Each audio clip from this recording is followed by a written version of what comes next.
being in 21st century America, classical piano is irrelevant to a lot of people's lives, but by casting a wide net, I'm able to connect with people who love the piano as I do, and that is very gratifying.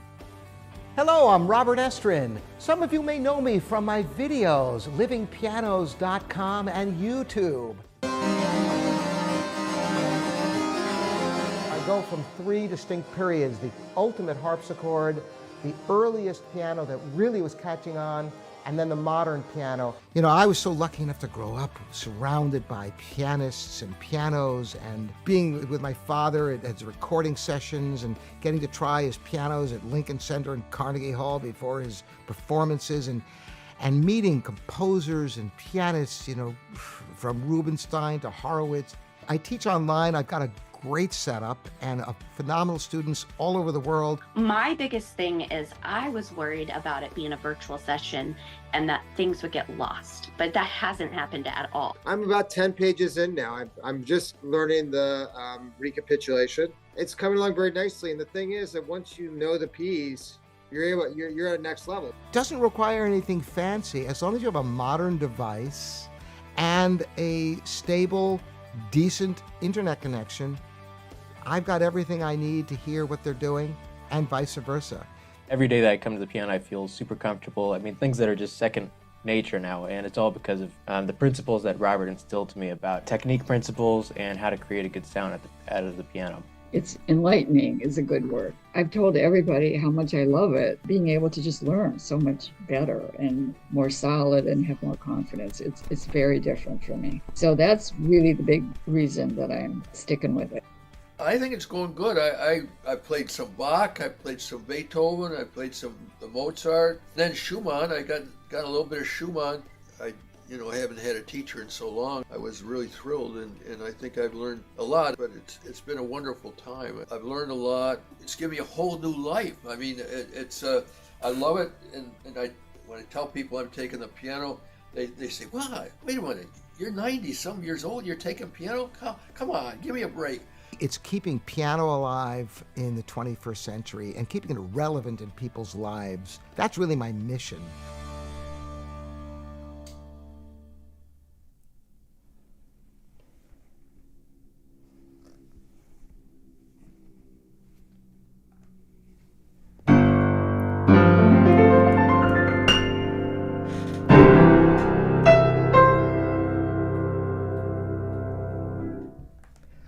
Welcome, everyone. It's a pleasure to be here. I've always wanted to do this. For many, many years, I put together really the essence of piano playing. From studying with my father, Morton Estrin, great teacher and concert pianist from my days at the Manhattan School of Music, studying in Europe at the Mozarteum in Salzburg.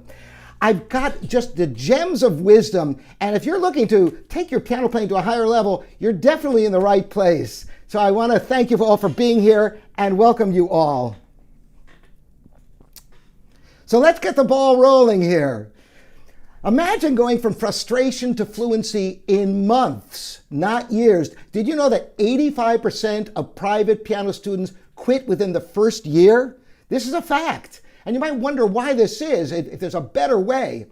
Well, I can tell you this: times have changed. The old ways of learning piano have come to an end. If you're ready to forge a new path in your piano playing journey, you've come to the right place. So I'm going to get this out of the way just so I don't waste anybody's time. Who is this program for? People who play the piano at the level from early intermediate to advanced, who feel stuck in improving their playing. Does that sound like you? Someone who is willing to spend time following proven methods that improve playing. Players who love the piano and have a positive attitude towards other pianists. And finally, people who are willing to embrace new ways of achieving a higher level of playing on the piano. Now, who is this a not good fit for? I don't want to waste anybody's time. If you have absolutely no experience playing the piano, like you don't even know where middle C is, I don't think you're going to get much from this program. So, people who feel they're playing exactly as they want to play and have no need for change, well, go play the piano, enjoy. You don't need this, all right? And someone who feels threatened by someone showing a new way of thinking about and working at the piano, or players who just don't like to offer and receive advice on how to play the piano better. It's not for you, so find something else to do. But why traditional piano lessons fail? Why they fall short? What's the deal? Well, there's a lot of reasons, but think about this. Almost every other instrument, or people who sing, they're in the chorus. People who play a band instrument, they have the band and orchestral instruments. You've got ensembles. You're always with other musicians, but there's no classmates alongside you on the piano. Piano can be lonely business. How many of you feel that way? That you're in a vacuum. It's hard to be inspired. It's less effective for visual learners. And so much of the materials and methods are all visually based, but isn't piano mostly about listening? Also, it's too rigid for some. There's so many programs that tell you step A, B, C, D. Not everybody works that way. Some people jump from step to step. A lack of challenge. You ever feel at piano lessons, you're not really motivated to do anything new? You go to lesson, and are you getting something new? And finally, balance of other commitments. Maybe you're really busy and you just don't have the time to get things done and you wish there was a way to be more productive. Does this seem to make sense so far? All right. Well, because today, all that changes. So by the end of this session, now this is a bold statement and I'm going to back it up if you just stick around. By the end of the session, your time with the piano will be forever changed.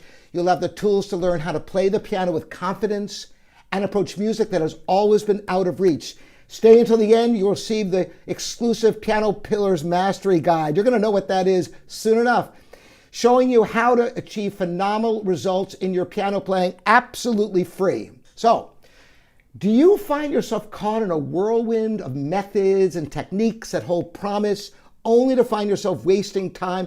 If only there was a system that catered to your passion for learning the piano alongside other like-minded individuals who share that same passion.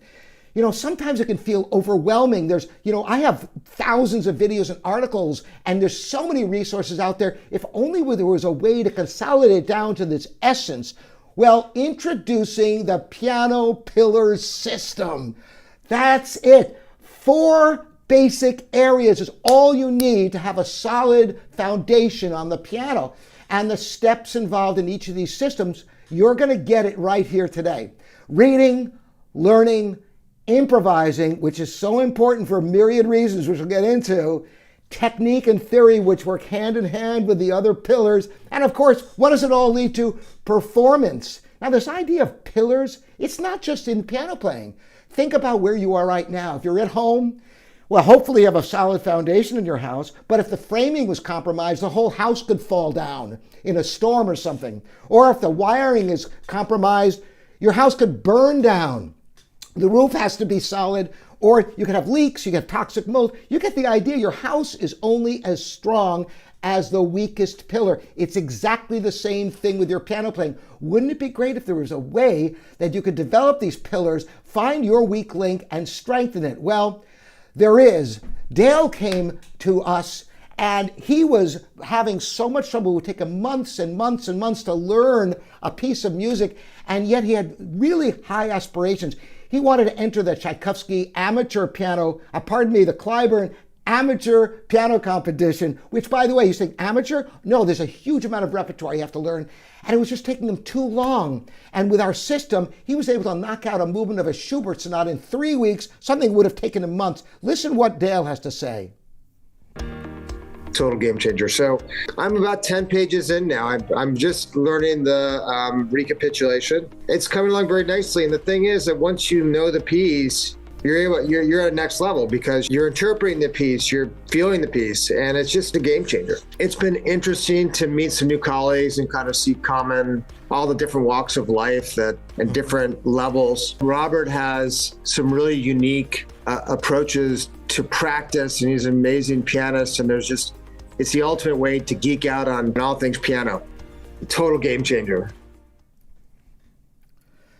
So, first, a few secrets in good faith. Secret number 1, believe it or not, is the weird reason classical pianists seem like they're playing by ear. And they are. And you can train this invisible superpower starting today. Secret number 2 is what one shift top musicians make that turns no talent players into prodigies. No, it's not a lot more practice. And yes, you can do it too. And secret number 3 is the counterintuitive trick to level up your skills while actually practicing less. You're going to get way more done in less time. And of course, if you practice more, all the better. But getting done as much as you can for every minute you spend, I know that's my mission when I sit down at the piano to practice. And if that's what you feel, then you're in the right place. The Piano Pillars Mastery Guide you're going to get at the end of this, which is going to encapsulate everything you're learning here today. So you can take notes, but it's going to be all there for you later.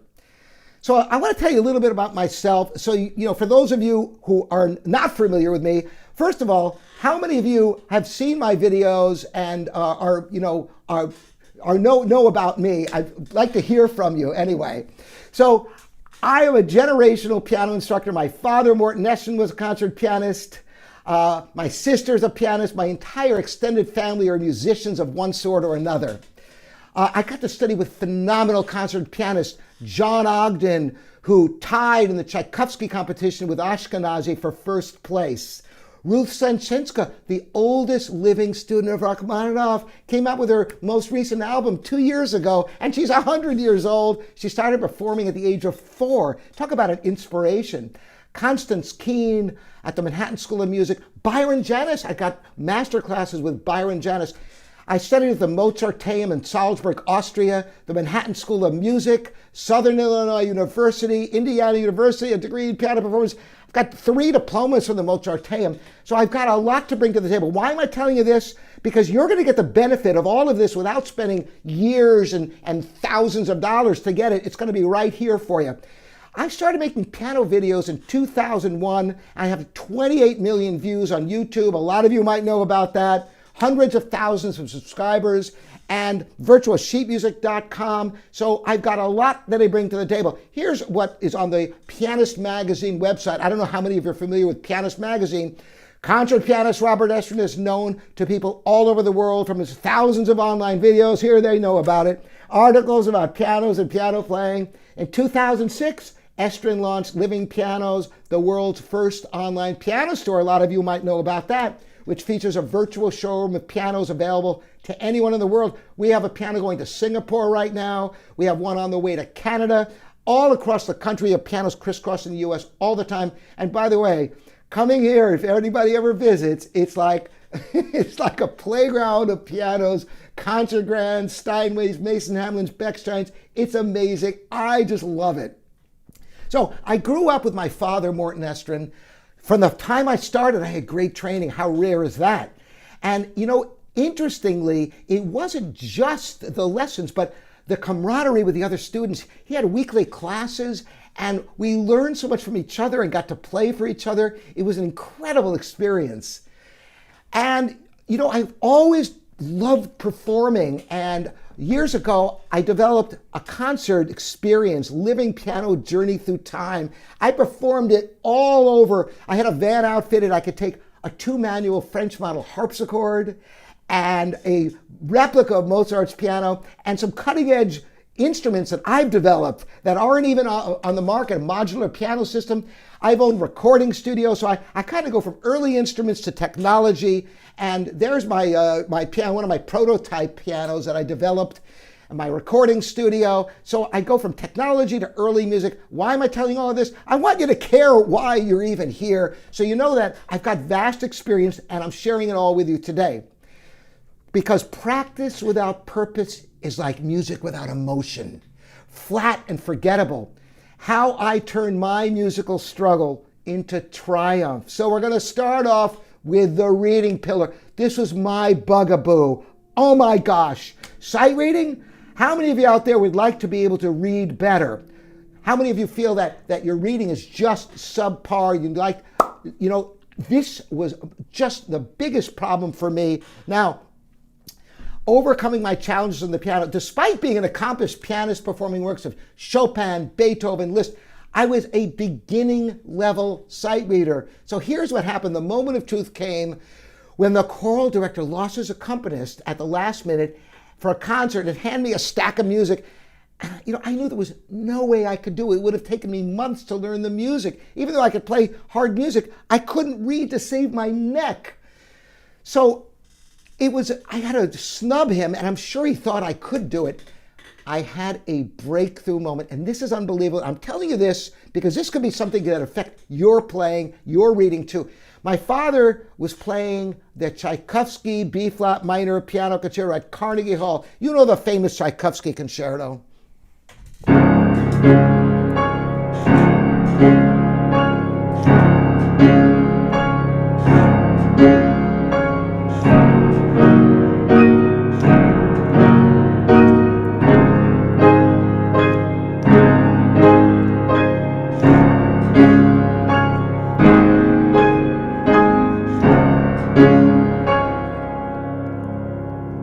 And on and on. Well, he said to me, can you just play it with me on the second piano? So he hands me this book. The Tchaikovsky concerto is 40 minutes of music. So it's the whole Tchaikovsky orchestration reduced down to a piano part. And, I look at all these flats and I'm going, oh my gosh, I'll miss half the notes, which is a lie. I couldn't even get half the notes. But, it was my father, he asked me to do it. So I put the music up on the music rack, and by maintaining focus, I just counted. I counted and never lost him. I went through the entire concerto. It was bombastic. Now, here's what's remarkable to me. I got done, and I'm apologizing to my father. I said, I'm so sorry. He goes, no, that's exactly what I needed. You think about this. Think about other instrumentalists, a clarinetist or a violinist or a flutist or a singer. Their music isn't complete until they have the piano. Everybody wants you to play with them, and the best way to learn how to read is going in there and doing that. Now, do you have to play the Tchaikovsky concerto? Absolutely not. It could be a children's party, playing little pieces, a holiday music, anything, just because when you're reading by yourself, what happens? You make a mistake. It's human nature. You're going to stop. You're going to correct it. Well, when you're playing with somebody else, you learn to keep going. You keep your eyes moving. And that's the secret of reading chunks of music. So it let me know that I could tackle anything. And, from then on, I've been getting more and more of the notes ever since. They're getting more and more fluency. When I was at Indiana University School of Music, I would accompany Eddie. It was one of my part-time jobs, that along with teaching. I've always taught. For the time I was in high school, assisting my father, as my sister did before me, throughout conservatory, and accompanying was my other part-time job. Now watch this. This is really insightful. Take a look at this. There's not a single word on this page. Can you believe this? Read it for a minute and you'll see what I'm talking about. Isn't it funny that you can read that? There's not a word there. This is profound in its implications, because think about it. When you first start reading English, you're sounding out each letter, but you don't read each letter in a word. You just know the word, you recognize the word. It's exactly the same with music. That's why the background of theory, reading, it all comes together. The pillars work as a system so that you can recognize chords. Instead of seeing every single note, you realize groups of notes. You ascertain. You can't possibly see everything on the page. Nobody can when you're reading complex music, but you can intelligently guess like you just did here. And that's one of the secrets. So, are you following me so far? All right? Here's another example. I was accompanying my wife's students on festival. There were like 30 flute students, and it was comprised of just beginning flutists mostly. It was like easy music. But at the last minute, what happens? I got sick. I couldn't make it. So my wife got on the phone, and we're in Bloomington, Indiana, living at the time by Indiana University, which was the largest music school in the world at the time. And she calls student after student, piano majors, doctoral piano performance majors, and what did they say? I can't do it. They're playing music with their 3 degrees in piano performance and the simplest things. So I wasn't alone. There are a lot of people in the same boat. Now, the inverse is true. There are some people out there. How many of you out there can read really well, but you can't learn music? We're going to get to your situation in a moment. So, foundational skills matter. You're only as strong as your weakest pillar. Think about it. You've got to find out what is holding you back in your piano playing and know the step-by-step system for strengthening that pillar. That's what we're going to dive into today. So, for example, Christine, she couldn't learn music confidently. You know, she'd learn music, but couldn't get it. She'd tried the old ways with the private instruction. She tried online. Nothing seemed to work. Listen to her story, though, with the piano pillar system. I had a lot of piano teachers from the time I was like 6, and nobody ever, even in college, had that idea of how you just slow things down, take your time, and it's a great gift to just know that I can do that. I don't do it all the time, and when I don't, I notice it, right? So I've been learning a lot of music for Easter because I play at a church, Episcopal church, and there's a bunch of music, 12-page anthems for the choir and all kinds of stuff. So you can't do exactly the same thing as you would if you were learning a Mozart sonata. But I found out that, you know, there's so much repetition in some of these songs. You get a third of it and you got the whole piece. It's wonderful. I had no idea there's so many different kinds of people, right? There's nothing like that. To actually watch people going through it and realizing, well, I'm not alone. I remember thinking, oh my goodness, I've been beating myself up for years because I can't learn very fast. And I'm just very impatient, I think. I played this before. Why can't I just go through it? And I'm seeing that from the very beginning, I never really did a good job of learning it. So it's enlightening is a good word. I've told everybody how much I love it, being able to just learn so much better and more solid and have more confidence. It's very different for me. So that's really the big reason that I'm sticking with it here. A better way to learn music. All right, so now we go on to the next pillar, the learning pillar. It's the most amazing thing. So many teachers tell you, go practice. But do they show you how to practice? It's the most amazing thing. Now, few teachers, and it's not just in piano, by the way. Think in school when the teachers would say, you must write a paper. The whole class would break into a cold sweat because nobody ever showed you how to write a paper. I thank Mr. Gray who showed us how to write an English composition in 11th grade, or I couldn't be writing all the articles I write today. And it's the same thing with piano. You have to have a system for learning music. Memorization. Now, some of you might think, oh, I can't memorize. How many of you feel that you can't memorize? Have you ever been shown a system to memorize? Do you think that everybody who memorizes music on the piano is some kind of genius? I know that I'm not a genius. I just have a system that was taught to me by my father at my first lesson, and anybody can learn to memorize. It's absolutely essential to have a system. Think about the amount of details in a piece of music. Who could possibly remember all of that just from reading through it again and again? Worse yet, every time you read through and you don't play perfectly, you're reinforcing mistakes. What a nightmare. Think about this. Trying to eradicate mistakes in your playing is the hardest thing you'll ever do. So you must avoid ever learning anything wrong. How can you possibly do that? Well, there's a system I want to show you right now that will change your life in the piano. In fact, it changed the lives of my fellow classmates of the Manhattan School of Music.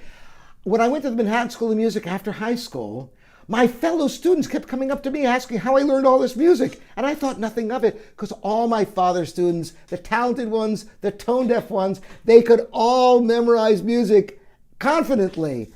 And so I ended up teaching my fellow students, even though they had world-class concert pianists at the conservatory.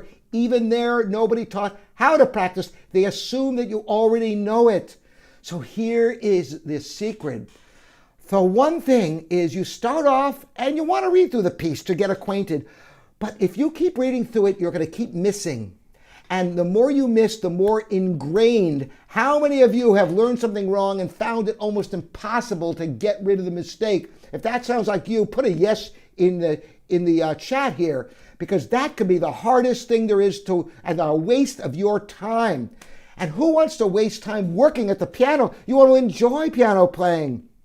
So after you've read through the piece, even a couple of times, you get down to work, and you're not going to read the piece again until you've learned it. And how do you learn it?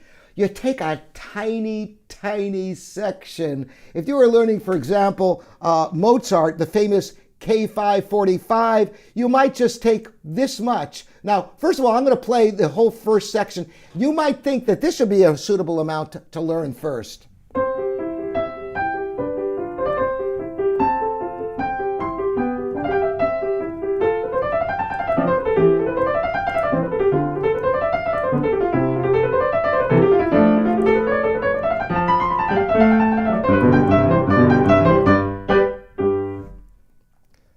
So you figure, okay, I'm going to work just on that today, and you play it over and over and over again, and you're missing things. You think, I just want to get this right. Not realizing that what you're doing is you're digging yourself into a hole that you're not going to get out of, because the more times you play mistakes, the more times that it's going to take you to undo it, and unlearning something takes exponentially more time than learning it in the first place. So instead, you just take a tiny section, maybe the first 2 measures, and you just look at the right hand. You don't even play it yet. You just figure out the notes. Make sure you know the notes of the right hand. Look at your key signature. Be secure with that. Then the rhythm. Count and clap. Make sure you understand the rhythm. Then the fingering, before you even play it, just in your lap, finger it out, figure out a good fingering solution. Then the phrasing, the staccatos, the slurs, and finally expression is everything else, like the dynamics, any words in there. And you might think, oh, can't you put in the dynamics later? Well, there's a real fallacy to that, because there's always a dynamic written, and if you're not learning the right dynamic, you're learning the wrong dynamic. It gets ingrained in your fingers, in your ears, in your soul, and wrenching it out of you is the hardest thing in the world, and it takes so much time and energy. How would you like to never have to do that again? Wouldn't that be great? How many of you would like to never have to correct a mistake again, to learn things accurately to begin with? Well, this system will do that for you. Is that helpful? Do you like that idea? Well, you play this many times until it's memorized. So how hard is that?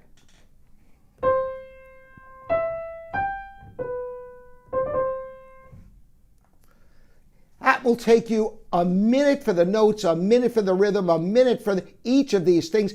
Takes a minute. So every minute of your practice is productive. Instead of playing a whole section and your mind could be wandering in the middle of it, you can't even quantify whether you're concentrating or not. But when you're just learning that little bit of music, if you're not doing it, you know it instantly that you're not focused in. And how long is it going to take you to learn that much music? Not very long. Then what do? When you go to the left hand, you do the same darn thing. You figure out the notes, rhythm, fingering, phrasing, expression of the left hand. Here, I'll give you an extra little tip. It reduces down to just 2 chords, the C major chord and the G dominant 7th back to the C major chord. So you play the chords first, memorize those chords, then play it as written. Now, you get it to the point where you can play that right hand fluidly and the left hand with fluency and back and forth until it's easy. Now, why all this trouble? Because the hardest part about piano playing, you guessed it, is putting the hands together. Now, here's key. Remember what I'm about to tell you. When you put the hands together, go way slower than you think you have to go. It's the hardest part. And if you can't do it, go back to hands separate and then slow way down. The very first time you play it, try it from memory, hands together, and see how far you get. And then study the score and see what, oh, the next note is F. There we go. And go back and forth with the score, without the score, with the score, without the score, until you know you've got it solidly memorized. It's not going to take you very long. Why? It's 2 measures of music. And then what do? You learn the next section exactly the same way. As each section is learned, you connect them, and this will supercharge your piano practice. You'll get more done than you ever imagined. Why? for several reasons. First of all, it quantifies literally every minute of your practice you're absorbing. Just imagine sitting down to a Thanksgiving feast. You can't eat the whole thing at once, but if you take bite by bite, chewing well, digesting, you can enjoy a big meal and be nourished. Well, you can have the nourishment of your music and digest it and get it into your brain, into your hands, into your ears, into your soul. And there's nothing more rewarding. Now, even if you aren't memorizing your music, this same practice method will work for anything you play. Now, something that you can already read large sections, great. Read those sections. When you come to a part you can't read, break it down into this. Maybe you don't have to take 2 measures. Maybe you can take 4 measures or more if it's something that's within your grasp. But being systematic, not just playing through large sections and missing a bunch and having to make corrections later. Those old ways are gone. Does that make sense? That makes sense. Put a yes in the chat. I want to hear from all of you. Amanda tried all different programs online. Living in Alaska, there were no good teachers. She tried everything she could. Nothing worked. She came to the piano pillar system, and listen how this worked for her. I didn't go to music school, so I don't have I took maybe a music course in college just for a filler and theory, but I haven't studied it because I can read it, look it up on YouTube and some of this other stuff, but I need somebody to teach me for me to understand it. I learn a lot on YouTube, but it's just always better to have somebody teach the pillars, and what they are. It's been fun. I thought it was really cool that we could spend some time on the slow movement because we haven't been able to in lessons. So we've had this extra time in these classes to visit some of the other music. So, that's quite a bit. And I thought it was really helpful just getting people on track. And I just think a lot of this, aside from applying it to the piano, I can definitely apply it to the bagpipe music. It's the same thing when it comes to learning music. I thought it was fun. I was like, this is even just very helpful for work. Just taking it out of music, because just being able to pay attention to detail and going back and checking your work, being able to pull all these details out and going back and checking it and just kind of slowing down and dotting all your T's and I's, and this is helpful not just for music but to take it out into real life experiences too. I think it's been very helpful because I can sit back and sometimes just without trying to focus on my own music, I can pick up the concepts a little bit easier because that's what I'm concentrating on more than trying to remember things. It does take a lot of time, takes a lot of commitment, I think, to be able to play well. Even the people that are beginners, it doesn't matter the level, it's just where they want to go with it. Because you have some people in there that are beginners, but they still take it seriously. And this program's is also, part of my journey through life and just kind of revealing where I'm struggling with and then things I'm not struggling with, things that are coming along much more smoother. So go for it. So, is this helpful? Do you like what you're hearing here? If you do, let me know here in the chat. I'm just so happy to bring this to you. I've been wanting to do this for so many years. Now we get to the next pillar, the improvisation pillar. You might be thinking, oh, I don't play jazz, I don't play pop music, I don't need improvisation. Well, first of all, it's really great to be able to explore other styles of music. That in of itself is great value. But did you know that classical pianists, like one of the sequences I talked about, they're actually playing by ear? You think, what? They may get it from the score to begin with, but you know what? If you're not listening when you're playing, nobody else is either. You might take it visually, but you've got to get it into your ears. And what is improvisation? When concert pianists have a finger slip or a memory issue, do you know how come they never seem to make a mistake? It's because they can get right back on track because the connection between what they hear, what they feel, what they see, it's all connected. That's improvisation. So classical pianists must have this ability as well. Get this, here's an unbelievable story. We were having a party in my father's studio in the back of our house, a large studio where he taught and classes. And it was somebody's birthday, and one of the people there was a Juilliard graduate in piano performance. She was actually doing graduate work, so already had a degree and was studying one of the top teachers there. And my father said, "Lori, play Happy Birthday."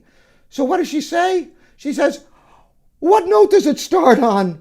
Can you believe this? A Juilliard graduate. How sad is that? So the Piano Pillars Mastery Guide, by the way, you're all going to get a copy of this just for attending. So stay to the end because you're going to get this. So it's a recap of everything with the steps involved. And by the way, for those of you who want to take it a step further, it's not for everyone. It's very limited, but there's strategy sessions you can do if you want to consider a personal mentorship program. There are just limited spots available. You'll hear more about that as well. But let's go on. Now, the technique theory pillar. What is this about? Well, technique and music theory work hand in hand with all the other pillars. And you've got to have a good foundation. The problem with the way theory is taught mostly is right above your comprehension, even in the conservatory level, the teachers seem to relish the idea of showing how much they know by showing 7 different ways of approaching one thing until you're completely confused. How many of you hate music theory or feel that it wasn't taught right, that you don't have a real firm grasp of it? Put a yes in the chat if that sounds like you, because it's so common. Yet, think about this. The reason why I've always been fascinated with music theory, I've always approached music theory as, what is it in music that can make you feel something? When you take that as a premise, isn't it an exciting discovery? What is it in music that can make you feel something? And everything builds on everything else. So if you have the fundamentals rock solid, everything unfolds naturally. Imagine trying to do algebra or even long division if you didn't already know how to count numbers, or didn't know your multiplication or your addition tables. It's the same exact thing with music theory. So by having an absolute rock solid foundation on the fundamentals, everything is seamless and it all is logical. It will help you with your reading, with your learning, with your improvisation. And of course, technique we're going to get to as well. So what is technique? Technique is breaking things down to their essential steps and knowing which parts of the body to use. So we're going to go ahead with technique, the fingers. Now, most technique is taught, it's all about fingers. And you know what? It's not all about fingers. It's which parts of the body to use for which particular technique. The fingers, the wrists, and the arms. Now, what are the fingers? The fingers are really imperative. And here's a little truth that you've probably never been told, which is one of the most important things in the world. And I'm going to show you right now how pushing fingers down is not really that hard, but lifting fingers up. Try this in a flat surface. Lifting fingers up is really hard, especially that fourth finger. It doesn't want to have independence, does it? So you must practice the lifting up of fingers. That's what creates a clean technique. Somebody has a sloppy technique, they're playing without releasing notes, and you get this kind of sound, where the notes are all overlapping. So practicing slowly with the metronome, lifting previously played fingers high, while keeping the thumb tucked under in the right hand going up, so it's prepared early, and in the left hand going down. Look what happens then.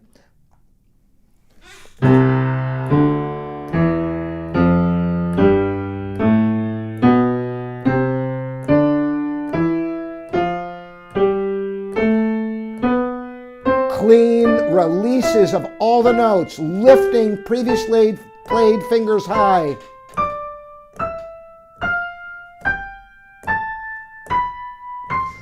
Watch it from the side.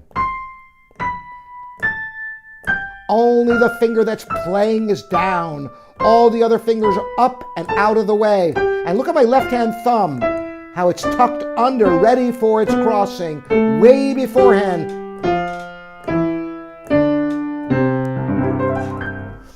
That is the secret of being able to have a clean technique so you can play scales that are legato or detached. So you have the distance between notes uniform by strengthening the hands. Now, why the slow practice? Think about an athlete or a dancer. What do they do when they're warming up? They're doing slow stretching. This is ideal for your piano playing. Now, some of you might be thinking, how can you possibly play fast with raised fingers? Well, you can't, and you don't. As you play faster, you stay closer to the keys and you lighten up. But that slow practice is fantastic for strengthening. Just imagine if you try to kick. Doing a fast kick is pretty easy, isn't it? Boom. But when you do a slow kick, raising your leg up, it takes far more strength. And it's the same thing with slow playing on the piano. Not just for scales, by the way. This is a great practice technique. Somebody asked earlier in the chat, how do you keep a piece in memory? Slow practice without the pedal, looking at the score, reinforcing your work, utilizing the metronome to keep things solid. So these are excellent tips for you. So what else do we have? So we have the wrist. Now, fingers are great, but the fingers can't do it all. You've got to have the wrist for octaves, for chords, and you must have independence of the wrist. I'm going to show you this from the side first. A great exercise is a simple exercise in thirds. Now, you practice like this. Notice how you keep your arms from moving up and down, but the arms have an essential role, keeping the hands in exactly the right spot. This is what you don't want to happen, because your arms are too big and heavy. We'll get to the arms in a minute. You can see this from above now. If you've never done this before, by the way, be prepared to feel it in here. There are muscles you don't ordinarily use. Now, why is this technique so imperative? Because your arms are too big and heavy to get speed, and your fingers are too weak. So if you're playing something with chords, for example, the military Polonaise of Chopin, imagine doing that with the arms.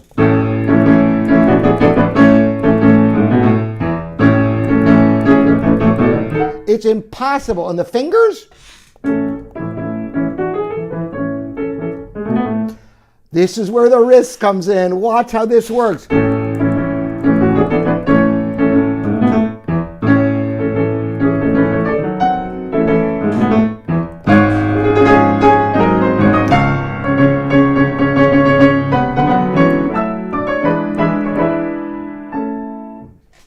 The wrists are what give you speed and power, where the fingers are not powerful enough and their arms are too slow. Such an essential part about piano playing. It's also how you develop fantastic octaves. Now, the secret of the octaves is the power of the arch. Incidentally, it's also the secret how you produce a beautiful sound out of the piano. Because after all, your thumbs are your strongest finger, your pinkies and your fourth finger are your weakest. How do you equalize the force on the two sides of the hand? The power of the arch, like the Roman aqueducts. And you curve your second finger, and then once again, the simple wrist. This is all it takes. If I didn't use the arch, you'd hear the thumbs. And you don't hear the pinkies, but the arch. And that's how you get speed.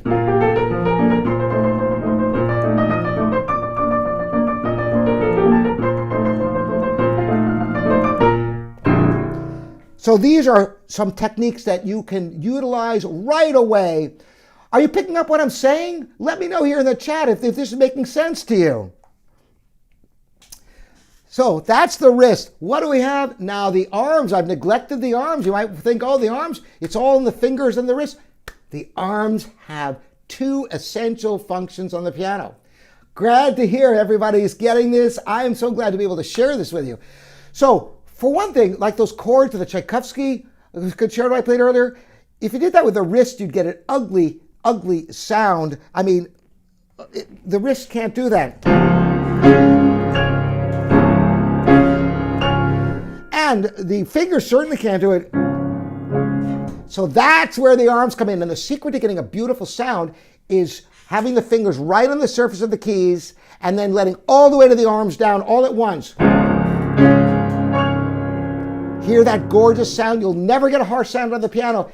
Any of you have gotten harsh sounds? This is the secret to avoiding it. When playing massive chords, strike from the surface of the keys. Make sure the keys are not down at all, but have the fingers in contact and release all the weight at once. If your piano is voiced properly, you will not be able to get a harsh sound no matter how much energy you put into your instrument.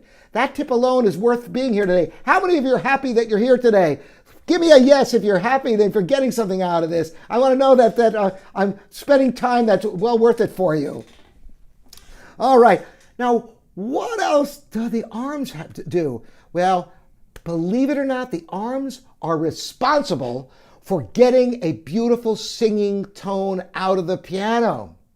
You might wonder, how do you get a melody to be evocative of the human voice or a wind instrument?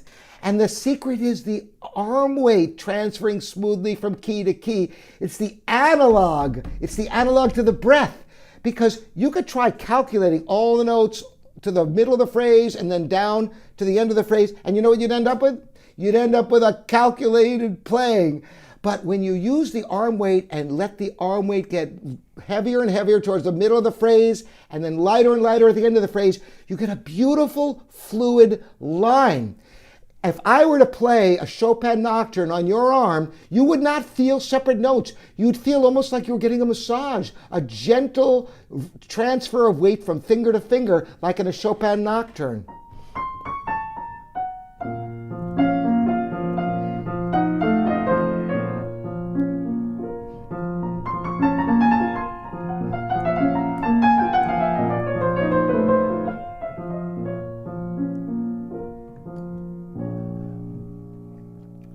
That's the secret to a fluid line.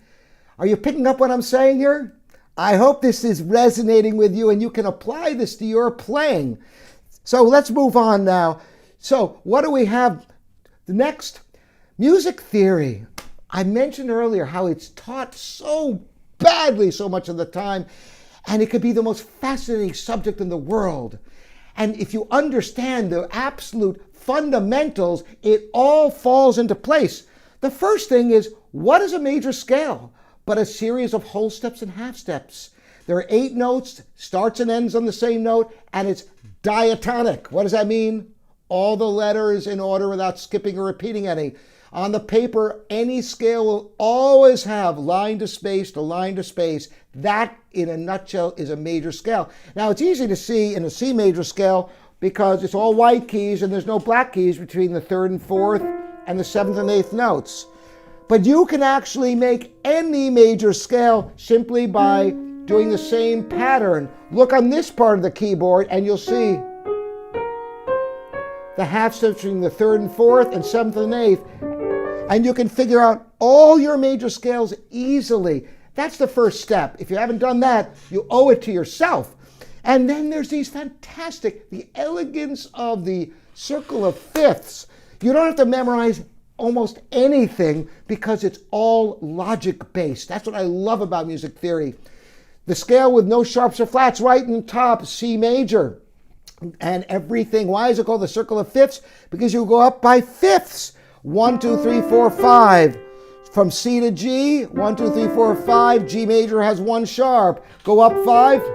D major has 2 sharps. And A major has 3 sharps. And on and on and on. And the flats are just down by fifths. And far easier than that is, instead of going down a fifth, you go up a fourth, because fifths and fourths are the same thing. That's why they're called perfect intervals, because you invert them, they're still perfect intervals. Major and minor intervals don't have that luxury. There's an elegance to this worth studying, and the beautiful thing is, I know the circle of fifths, and I've never memorized it yet. I can go C, G, D, A, E, B, F sharp, C sharp. I mean, I can go through all of the fifths, the fourths, just from thinking them through, which is what you want to do. Don't memorize it. Think it through each and every time, and you will be rewarded with a true understanding.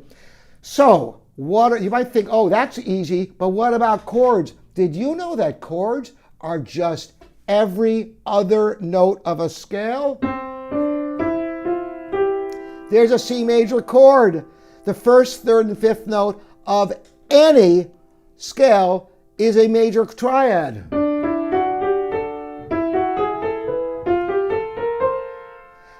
And minor chords, start on the second note of a scale, whatever the scale. So there's an absolute simplicity and a logic to this. And sometimes you think, well, not all chords are thirds. Well, sometimes they're inverted. It was Rameau in the 17th century who figured that one out. So you start with a C major chord and you put the bottom note on top. Voila, you've got an inversion of the chord. And that's how you figure out the root of a chord. Arrange it in thirds and you'll find out what chord it is. You can go through your music. This will open things up. And when you're learning music, if you understand the logic behind it, it makes it so much easier to learn. You see, are you picking up what I'm saying here? Are you following so far? Let me know in the chat. I want to make sure you're getting all of this. I don't want to go too fast. I know some of this is basic stuff for some of you, but it's worthwhile understanding it on this level. And if you teach piano, this is a great way to understand. Now, you might be thinking, well, these piano pillars sound great, but I'm too old to learn. Well, Andy had been through all of it and couldn't find, he had old style teachers. He tried online programs, couldn't get anything to work. Listen to Andy's story with the piano pillars system. I think it's going good. I played some Bach, I played some Beethoven, I played the Mozart. Then Schumann, I got a little bit of Schumann.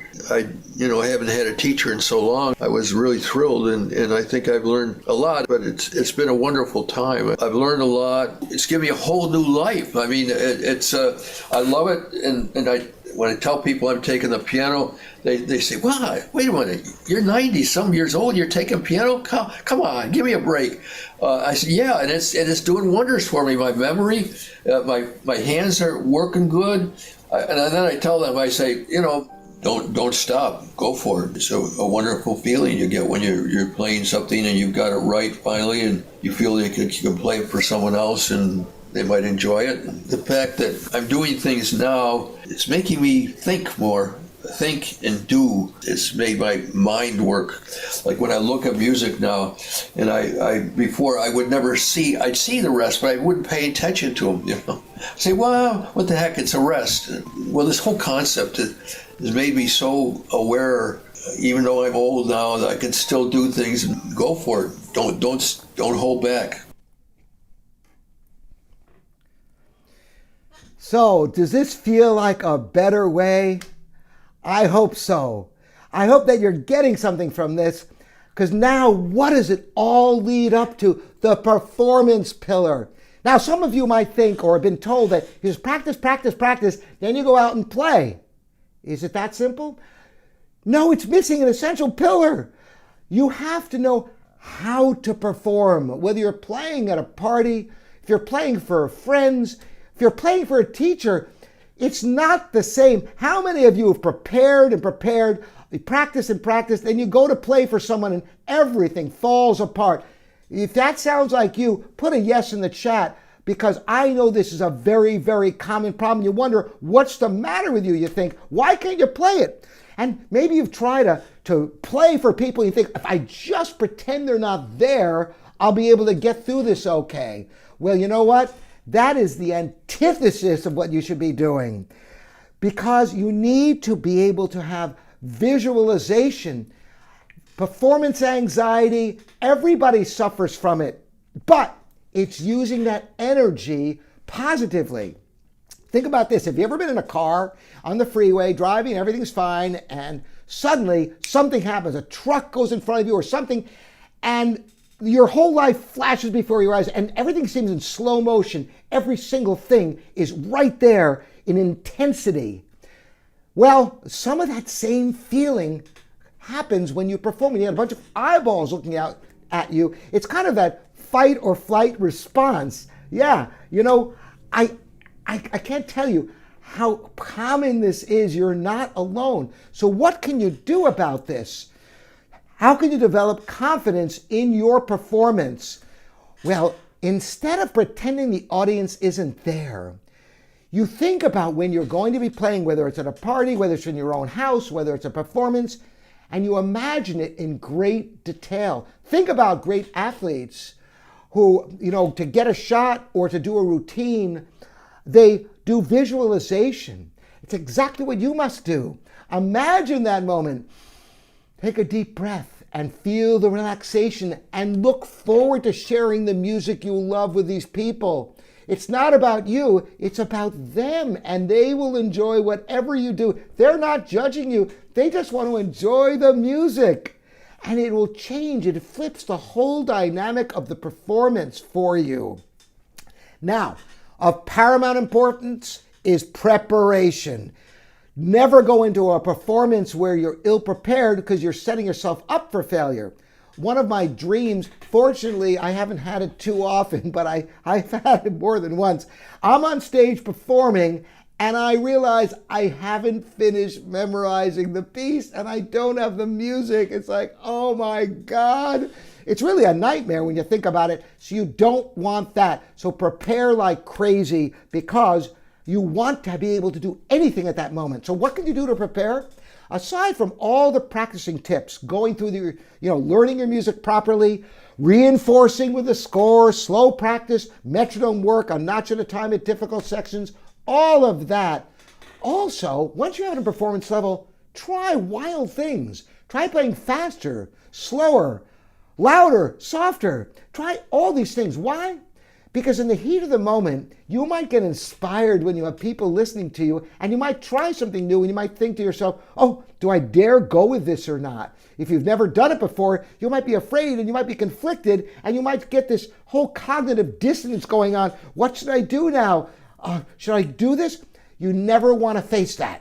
You want to have a whole bag of tricks at your disposal so you can do anything you want at that moment of performance. It's liberating. And you can enjoy the performance and use that energy to propel you and inspire you to do things you've never done before. Now, how can you practice for this event? You don't want to go out there at a performance with hundreds of people there the first time you're playing something. My father, for example, whenever he'd have a New York performance, whether it was at Lincoln Center or Carnegie Hall or any place, beforehand he would have several tryout performances right in his own studio, invite dear friends, and he'd learn how to gauge himself, the feeling of the whole program. More importantly, he'd know the weak points. It's kind of a stress test for your playing. So the first time you do this, just take a device, like take your phone, for example, and put it across the room and press record. And when you start off, if you miss something, don't start over. Make it a performance. Give yourself that opportunity to try it out, to see what happens.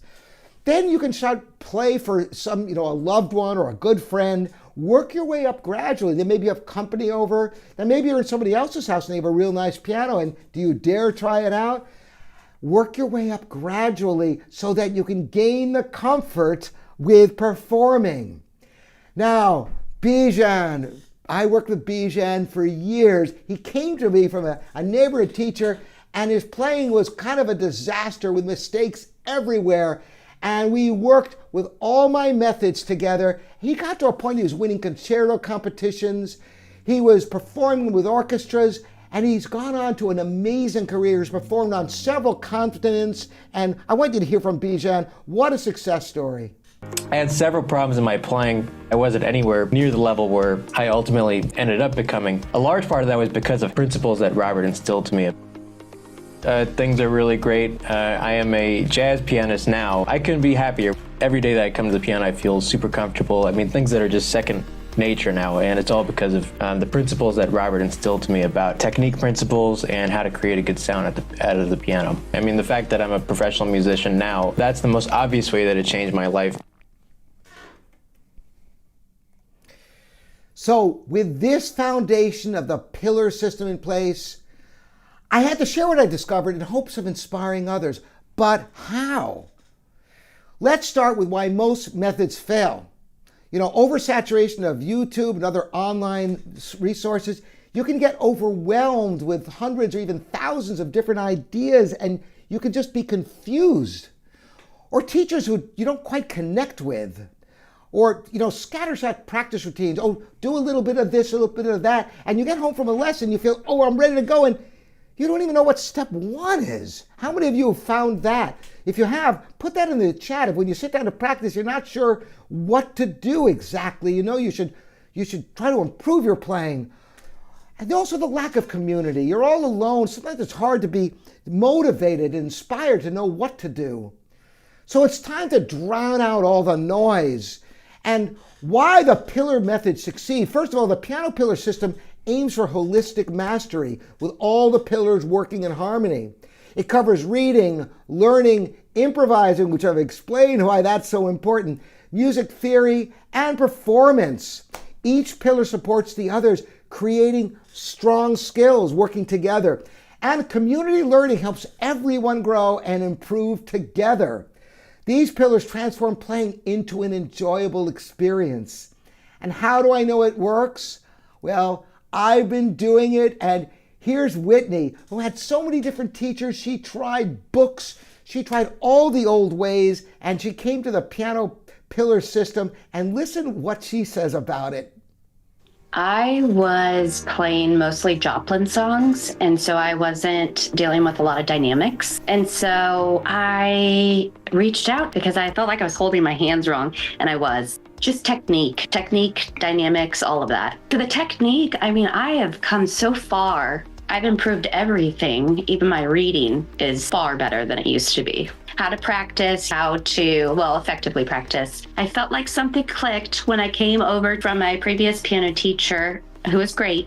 My biggest thing is I was worried about it being a virtual session and that things would get lost, but that hasn't happened at all. I think part of it is I do have some experience behind me, and so that does help.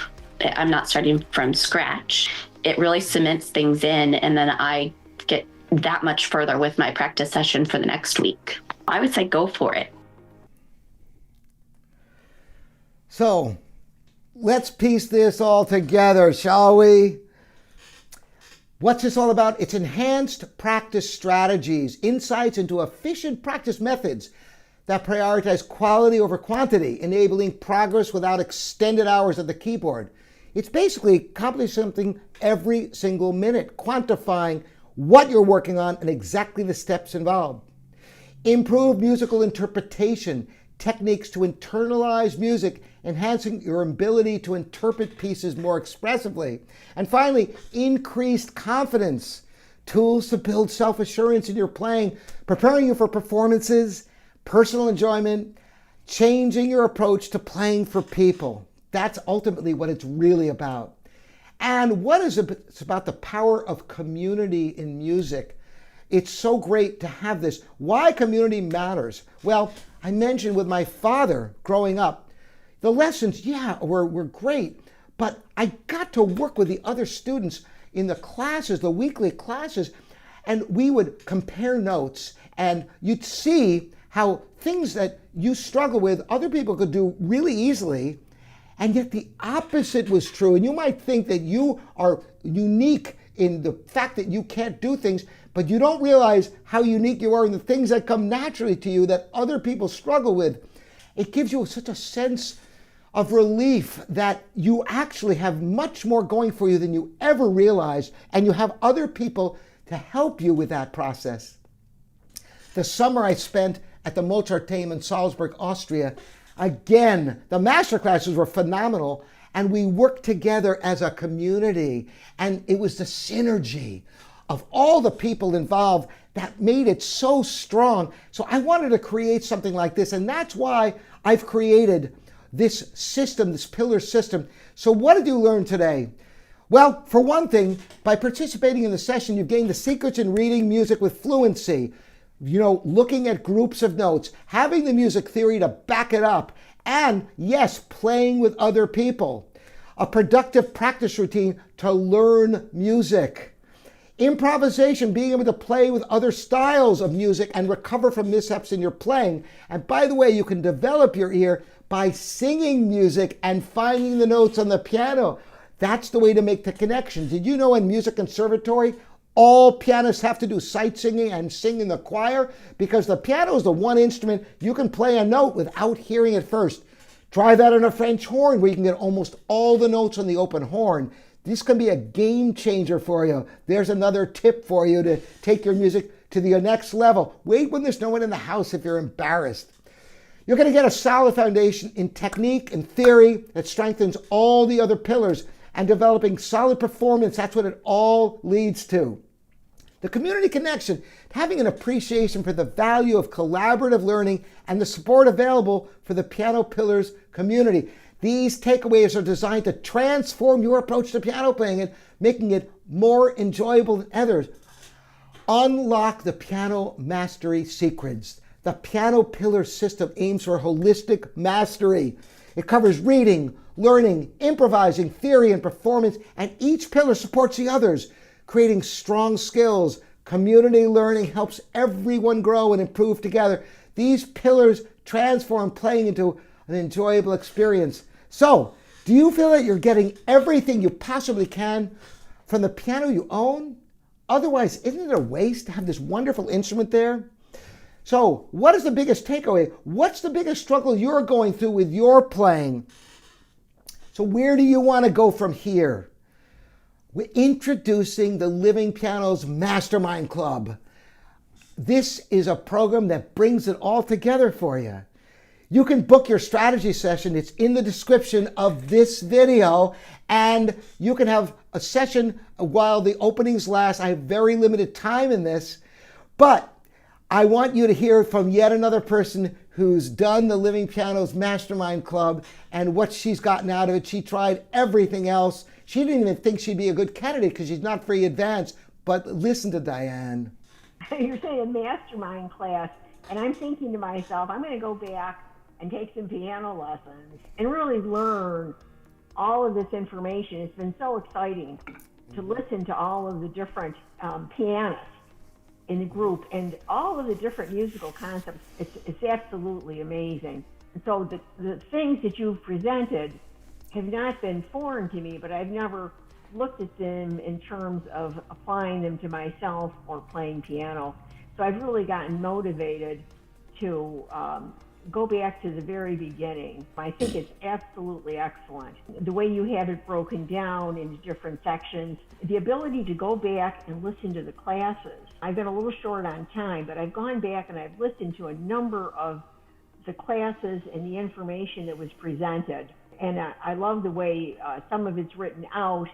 You can go back, you can listen to it. That format is, for me, I thought excellent.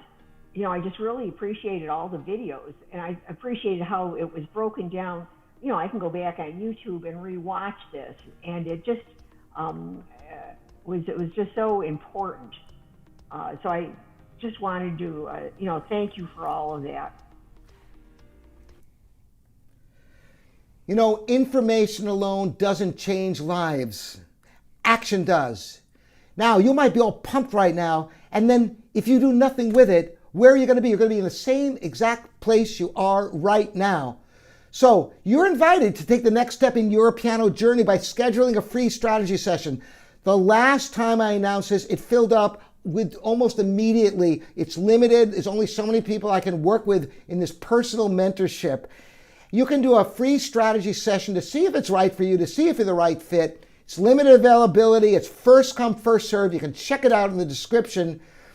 And you can book it right now while there's still spaces available. You're all going to get the Piano Pillars Mastery Guide. It's in the description, so you've gained something from this.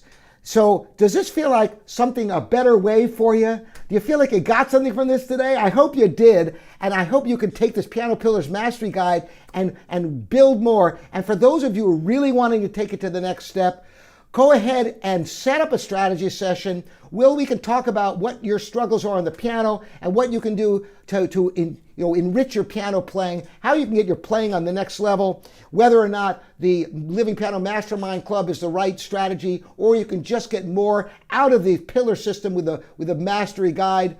I want to thank everybody for being here. It's been a pleasure. There's lots more videos to come, and thank you all for joining me. Again, I'm Robert Escher, and of course, this is Living Pianos. We'll see you next time.